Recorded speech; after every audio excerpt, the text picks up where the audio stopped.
नमस्कार दादा. नमस्कार. दादा, आज बोनवेच्या अड्ड्यामध्ये एक प्रेक्षणीय शर्यत झाली, त्याबद्दल सांगा ना.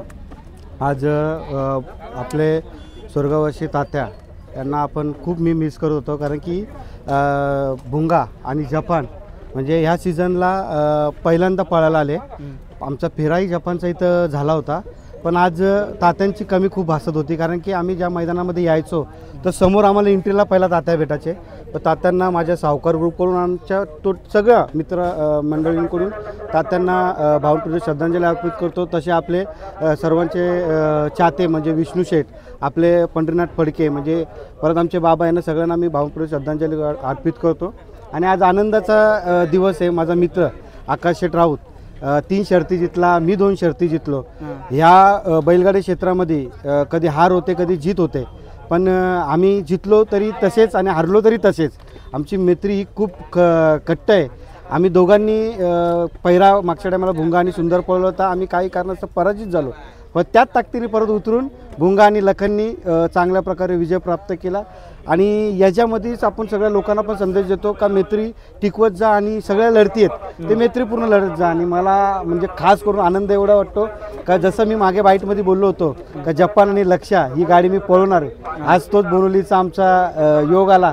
आणि सुंदर अशी गाडी, ज्या गाडीने मागच्या वेळेला आपल्या जपानला पराभव केला होता, त्या 1 वर्षा मागचा जपान आणि त्याच्यानंतरचा परत 1 वर्षाचा कालकीर्द घेऊन त्याच गाडीला आमच्या जपाननी पराजित केला. आणि जपानने लक्ष्या सुंदर अशी गाडी पळाली आणि चांगला विजय प्राप्त केला. दादा, आकाश राऊत यांचा लखन मला वाटतं नुकतंच आता आला आहे मुंबईमध्ये, आणि लगेच त्यांना भुंगा एकत्र पहिल्यामध्ये पाहिलं, काय सांगाल त्याबद्दल? बघा, आकाश शेठच्या दावणीला जी बैलं असतात त्याच्यावरती माझा अधिकार तेवढाच असतो ना, माझ्या दावणीला बैलं असली तरी अधिकार त्याचाही तेवढाच असतो.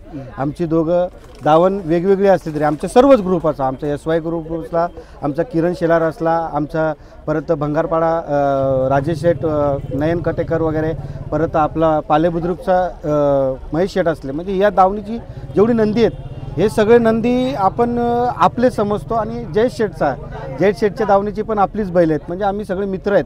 शेवटी एकमेकांच्या बैलामध्ये कधी कधी पळू आणि कधी नाही पळू असं सांगू नाही शकत. दादा, तुम्ही प्रत्येक मैदानात आता जयेश दादा, मिलिंद दादा आणि आकाश दादा हे तिघं ज्या मैदानात भेटतात, एक साईडला जाऊन काहीतरी चर्चा असते, खूप साईडला चर्चा असते की या तिघांची त्रिमूर्तीचा काहीतरी प्लॅन असतो. दादा, काय सांगा? बघा, मागच्या वेळेला आम्ही आपलेच यूट्यूबर होते बरेचसे, आम्ही असंच मस्करीमध्ये मुलाखत दिली होती. ती मुलाखत पण एवढी व्हायरल झाली होती.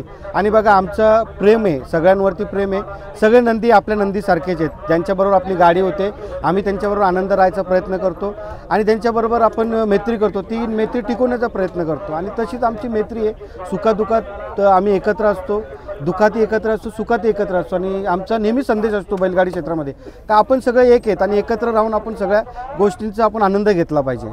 दादा, ज्या दिवशी सुंदरचा पराभव झाला, आपला भुंगाचा पराभव झाला, सुंदर होता त्याच्या पायऱ्यात, काहीच दिवस जास्त वेटिंग न करता लगेच पुढच्या मैदानात भुंगाने कमबॅक केला. ती पण शर्यत खूप व्हायरल झाली. दादा, काय सांगा? काय आजचा विजयाचं श्रेय तो सगळा मी आकाश शेठलाच देईल. आणि आकाश शेठचा पराजित हो किंवा माझा पराजित हो, दुःख आम्हाला तेवढाच आहे, आमच्या ग्रुपला पण दुःख तेवढंच आहे. बघा, आम्ही ज्या ताकदीने हार सहन करतो त्याच ताकदीने विजयही प्राप्त करतो. आज असं नाही का बाबा आम्हाला नामांकित गाडीचा काय विषय नव्हता, गुलाल सगळ्यात महत्त्वाचा आहे आणि गुलाल हा आपल्या बैलगाडी क्षेत्रामध्ये आपण घेण्याचा प्रयत्न करतो. दादा, 26 जानेवारी मैदान येतो, कसं काय नियोजन चालू आहे? 26 जानेवारीच्या मैदानाचं नियोजन आता तुमच्या यूट्यूब मार्फत सांगितलं तर लोक हुशार होतील. आणि येणाऱ्या काळामध्ये 26 जानेवारी जसं आजचा नियोजन होता त्याच्यापेक्षा जास्त ताकदीने आणखीन उतरण्याचा प्रयत्न करू आणि विजय प्राप्त करू. गाडी ड्रायव्हर होता आपल्या आज काळू ड्रायव्हर होता. आणि मी तुमच्या यूट्यूब मार्फत सगळ्यांना सांगतो, माझा जवळचा मित्र आमचा शैलेश भोईर, SB ग्रुप नेहमी नाव सांगत असतो मी, आमचा शेखर भोईर झाला, परत आमचा समीर मगर झाला, आमची जेवढी टीम आहे SB ग्रुपची, आज त्याचाच आमचा शैलेश भोईर आमचा मित्र आहे, त्याच्या वाढदिवसानिमित्त आम्ही बॅनरही सोडला होता. त्यालाही तुमच्या यूट्यूब मार्फत मी वाढदिवसाच्या लाख शुभेच्छा देतो. उदंड आयुष्य लाभो आणि देवाकडे अशीच मी प्रार्थना करतो. काळू ड्रायव्हरबद्दल काय सांगशील? काय काळू ड्रायव्हरबद्दल काय सांगशील? कालू ड्रायव्हर हा आकाश शेठचा खूप प्यारा ड्रायव्हर आहे आणि आकाश शेठला त्याच्यावरती खूप विश्वास आहे, मलाही विश्वास आहे. शेवटी ड्रायव्हरचंच काम करणार. आणि काळू आपली स्वतःची गाडी म्हणून, कारण की भुंगा ज्या टायमाला या मुंबईमध्ये आला होता पहिल्यांदा कालू ड्रायव्हरनीच हाकलला होता. आणि आजही आकाश शेठच्या म्हणण्यावरती मी म्हणजे आकाश शेठच्या कहण्यावरती मी ऐकून आकाश शेठचा आणि ह्याच गाडीवरती कालूला बसवण्याचा आम्ही दोघांनी मिळून डिसिजन घेतला. दादा भुंगा पण खाली पळायला गेलेला जपान